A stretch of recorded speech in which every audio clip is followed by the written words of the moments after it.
I need to tell you something that might change how you understand yourself.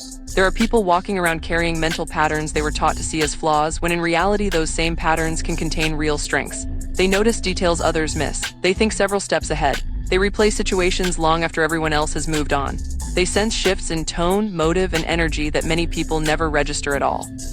And because these traits often come packaged with stress, anxiety, or exhaustion, they are usually mislabeled as weakness instead of recognized as adaptations. So if you have ever felt like your mind moves in ways that are difficult to explain, like your thoughts rarely stay on the surface, like your brain is always analyzing, predicting, comparing, and trying to understand what sits underneath things, this may be describing you. Because what I am about to break down may be less about what is wrong with you and more about what developed inside you for a reason. Revelation 1. What you call overthinking may sometimes be pattern recognition running without rest. When people say someone overthinks, they usually mean it dismissively. They mean unnecessary worry, mental spinning, wasted energy, and sometimes that is true. Rumination is real, anxiety loops are real, but that is not always the full story. Sometimes what looks like overthinking is a mind detecting signals quickly and trying to build meaning from incomplete information. You replay a conversation and notice the pause before someone answered. You remember the phrase they used instead of the one you expected. You catch the shift in tone halfway through an interaction. You notice that something changed before anyone says it did. That is not magic, it is not proof of superiority, but it can be a real cognitive skill. Many people who grew up around inconsistency, unpredictability, or emotional tension become highly sensitive to patterns in their environment.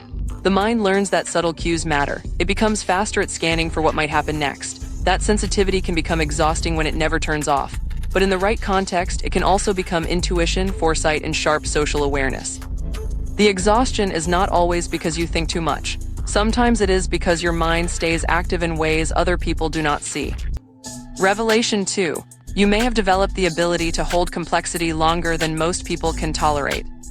Many people want quick closure. They want the clean answer, the simple villain, the obvious explanation, the certainty that removes tension, and that desire is understandable. Ambiguity can feel uncomfortable. But some minds develop differently. You may be able to recognize that someone had good intentions and still caused harm. You may understand that a decision was necessary and still painful. You may see that you were partly right while still missing something important. You may feel the pull of two opposing truths without needing to force one of them to disappear immediately. That is not indecision by default. Sometimes it is cognitive maturity. Psychologists and developmental theorists have long studied the movement from rigid binary thinking toward more complex forms of reasoning.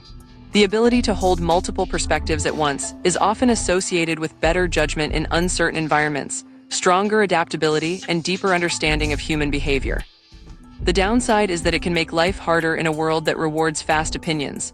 You may seem slower to conclude, harder to satisfy with shallow explanations, or frustrating to people who want black and white answers. The upside is that you may be seeing more of reality than certainty allows. Revelation 3. Your mind may simulate the future because it learned preparation feels safer than surprise. You play out conversations before they happen. You imagine how decisions could unfold. You run scenarios in your head with different variables, different reactions, different endings. And people may have told you to stop worrying, stay present, relax, let life happen. Sometimes that advice is wise, but it can also miss something important. The human brain naturally uses imagination to prepare for the future. We rehearse possibilities. We mentally test decisions. We learn from imagined outcomes before they happen. In healthy amounts, this can improve planning, emotional readiness, and strategic thinking. The issue is not that your mind runs scenarios. The issue is whether you are directing that process or being trapped inside it. When simulation is conscious, it can be preparation. When it becomes automatic and relentless, it can become anxiety. Those are not the same thing. And recognizing the difference matters, because many people try to eliminate a useful capacity when what they really need is to regulate it. Revelation 4. You may notice what is not being said as much as what is. In conversation, some people hear words and stop there. Others notice the delay before the words arrived, the tension behind the smile, the subject someone avoided, the enthusiasm that sounded rehearsed, the apology that carried no ownership, the silence that felt louder than the sentence. This is often called reading subtext. Human communication is not only verbal. It includes tone, timing, posture, pacing, emphasis, contradiction, and context. Some people become especially attentive to these layers because experience taught them that surface messages are not always the full message. If someone once said everything was fine when it clearly was not, your mind may have learned to listen beneath language. If words and actions did not match, you may have learned to trust patterns more than statements. That can become a genuine strength. It can help in relationships, leadership, negotiation, creative work, and self-awareness. But it also has a shadow side. Not every silence is loaded. Not every pause means danger. Not every shift in tone is a hidden threat. Sensitivity can reveal truth, but it can also overinterpret noise when the nervous system is tired. Wisdom is not losing perception. It is learning when to trust it and when to question it. Revelation 5. You may think deeply about consequences because your mind naturally traces impact. Some people ask only, can I do this? Others also ask, should I? Who benefits? Who pays the cost? What happens next? What pattern does this create? What kind of person does this make me? That kind of thinking can make decisions slower. It can create inner conflict. It can make simple choices feel heavy. But it can also reflect developed moral reasoning.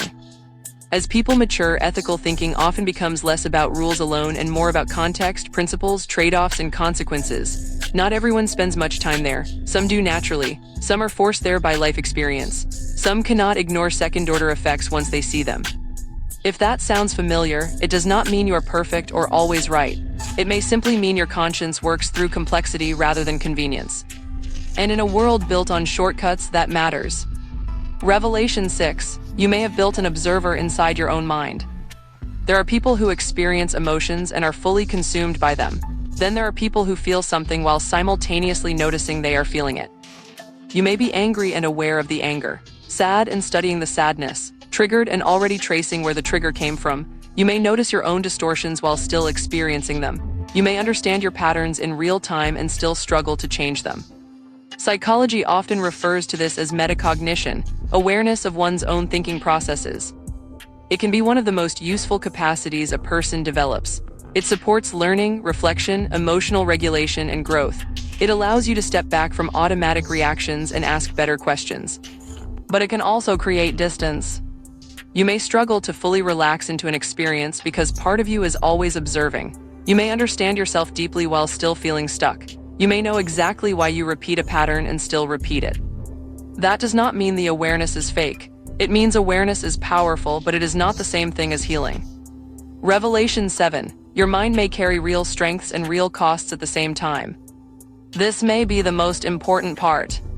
Everything described here can be beneficial in the right dose and painful in the wrong one. Pattern recognition can become hypervigilance. Scenario planning can become dread. Self-awareness can become self-consciousness. Ethical depth can become paralysis. Sensitivity can become exhaustion. Strength and struggle are not opposites. Many of the traits people admire most become burdens when unmanaged.